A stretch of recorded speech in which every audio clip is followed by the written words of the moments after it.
Hi, అందరికీ నమస్కారం. నేను మీ జమాల్పూరన్ జహాంగీర్, జర్నలిస్ట్, అఖండ ఆయాది వాస్తు సలహాదారుడు, వాస్తు రత్న, వాస్తు సామ్రాట్ బిరుదు మరియు నంది అవార్డు గ్రహీత అండ్ న్యూమరాలజీ ఫిలిం 2025 అవార్డు గ్రహీత.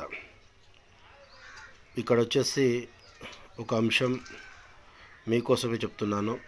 కావున తప్పక మీరందరూ కూడా నా యొక్క యూట్యూబ్ ఛానల్ సబ్స్క్రైబ్ చేసి గంట బెల్ నొక్కి 10 మందికి షేర్ చేయగలరు.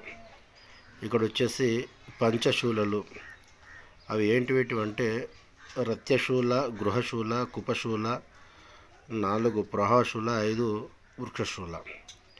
ఈ 5 శూలలు గృహములకు అత్యంత దోషముగా చెప్పబడును.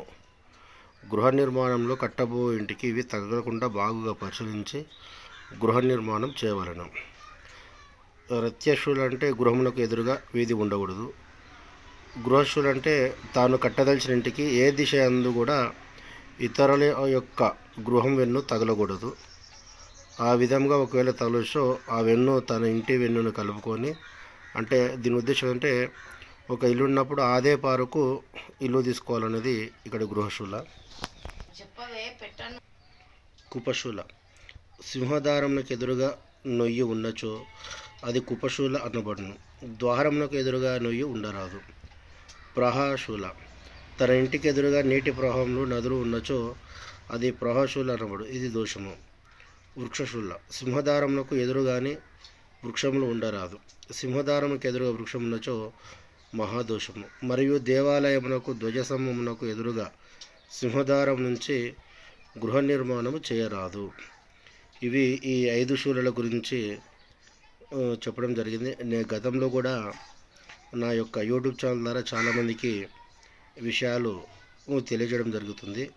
ఎందుకంటే ఇప్పుడు నూతనంగా ఇల్లు నిర్మాణం చేసుకున్న వాళ్ళు ఒక ఇంజనీరింగ్ ప్లాన్ తీసుకొచ్చుకొని ఇంటి సింహద్వారానికి ఎదురుగానే వాటర్ సంపు తీసుకుంటున్నారు. ఇది చాలా ప్రమాదకరం. మరికొన్ని గ్రామాలలో, కొన్ని పట్టణాల్లో చూడడం జరిగింది. ఏకంగా ఇంటి యొక్క పహారి గోడనే ఆ వాటర్ సంపు పైన లేదా సెప్టిక్ ట్యాంక్ పైన ఏర్పాటు చేసుకుంటున్నారు. ఇవి చాలా మహాదోషాలండి. దయచేసి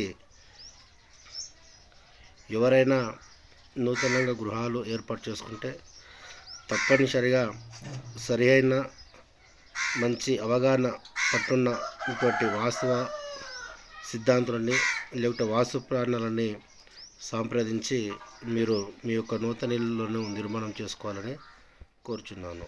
నేను మీ Jahangir, Nandi award, international film 2025 award గ్రహీత అండ్ న్యూమరాలజీ.